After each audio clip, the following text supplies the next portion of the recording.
Assalamualaikum warahmatullahi wabarakatuh. Bagaimana kabarnya anak-anakku semuanya? Semoga tetap sehat selalu. Baik anak-anakku, sekarang waktunya pelajaran Al-Quran Hadis kelas 7. Sebelum kita mulai pelajaran, marilah kita berdoa terlebih dahulu. Bismillahirrahmanirrahim. Rabbana subhanaka la ilma lana illa ma 'allamtana innaka antal alimul hakim. Rabbi shrah li sadri wa yassir li amri wahlul 'uqdatam min lisani yafqahu qawli. Amin.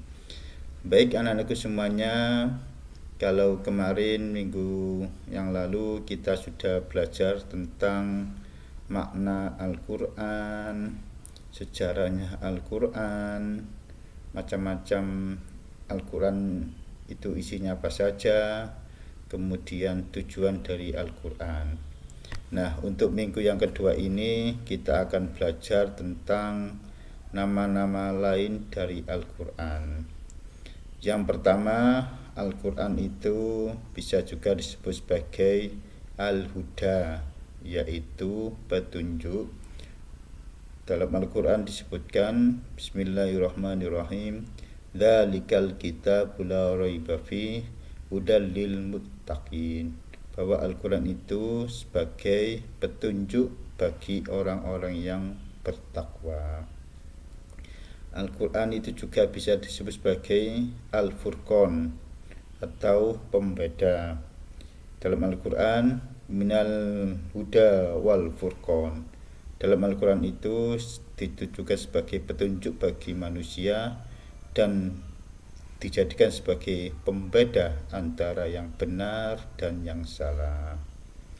Nah, Al-Quran itu juga bisa dijadikan sebagai asyifa, yaitu penyembuh atau obat. Fihi syifa'ul linnas, di dalam Al-Quran itu terdapat obat bagi manusia.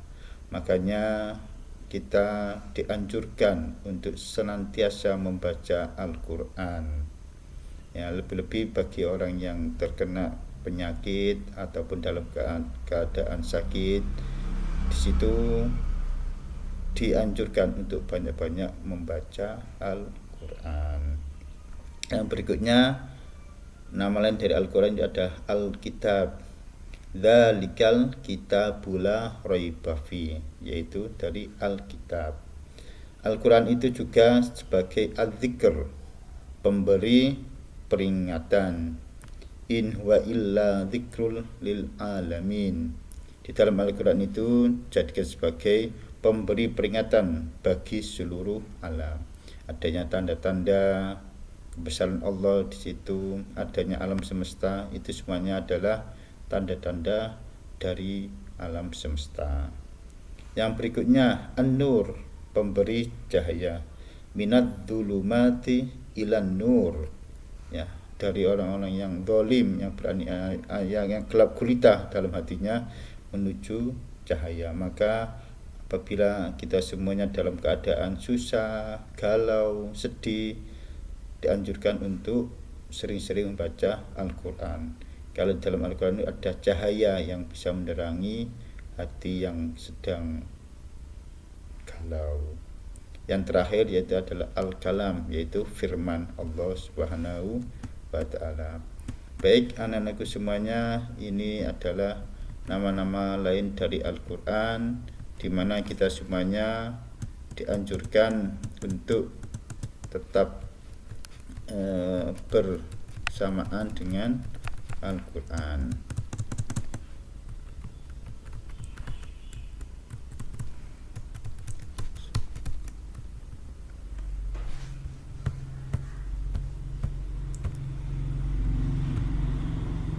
Ya, berikutnya bagaimana Rasulullah SAW dalam menerima wahyu berupa Al-Quran itu. Yang pertama, bahwa Malaikat Jibril ketika menurunkan Al-Quran tidak serta-merta langsung satu Al-Quran 30 juz. Ini ya Rasul, silakan dipelajari, silakan disebarkan, silakan disampaikan kepada umatnya. Tapi tidak, ada beberapa cara bagaimana ketika itu Malaikat Jibril memberikan wahyu kepada Rasulullah. Yang pertama, memasukkan wahyu itu ke dalam hati Nabi Muhammad. Artinya ketika Nabi dalam keadaan suasana yang gelisah, wahyu itu datang. Al-Quran itu di ayat ataupun surat itu disampaikan kepada Nabi Muhammad. Yang kedua, yaitu ketika malaikat Jibril menampakkan dirinya sebagai manusia, ya, di mana malaikat Jibril menampakkan wujudnya yang itu menyerupai manusia. Yang ketiga, seperti bunyi gemerincing lonceng. Cara inilah yang paling berat dirasakan, di mana pada waktu itu tiba-tiba dalam suasana yang sepi, sunyi, tiba-tiba ada bunyi gemerincing lonceng, dan ketika itu juga wahyu itu diturunkan. Yang keempat, turunnya wahyu dengan menampakkan wujudnya yang asli, yaitu ketika Nabi Muhammad berada di Gua Hira, kemudian pertama kali menerima wahyu surat Al-Alaq itu, ketika itu malaikat Jibril menampakkan wujud aslinya. Nah, selanjutnya ada surat-surat, ayat-ayat yang itu kita ketahui tentang ciri-cirinya. Yang pertama, surat Makkiyah, yaitu surat yang diturunkan di Mekah. Ciri-cirinya itu dimulai dari ya ayyuhan nas, ya, wahai manusia. Kemudian dalamnya banyak menceritakan tentang Nabi dan umat-umat yang terdahulu. Nah, rata-rata ayat atau surat Makkiyah ini ayatnya pendek-pendek. Nah, surat-surat pendek itu rata-rata turunnya di Mekah. Yang berikutnya membahas tentang akidah ataupun ketahutan. Ya, kalaupun kita baca Al-Quran kan di pojok suratnya ada surat Makkiyah, ada surat Madaniyah. Berarti kalaupun ada namanya Makkiyah, itu adalah surat-surat yang diturunkan di Mekah. Nah, kalau kita ketahui bahwa Nabi Muhammad dalam menerima wahyu pada usia 40 tahun, kemudian Nabi meninggal pada usia 62 tahun.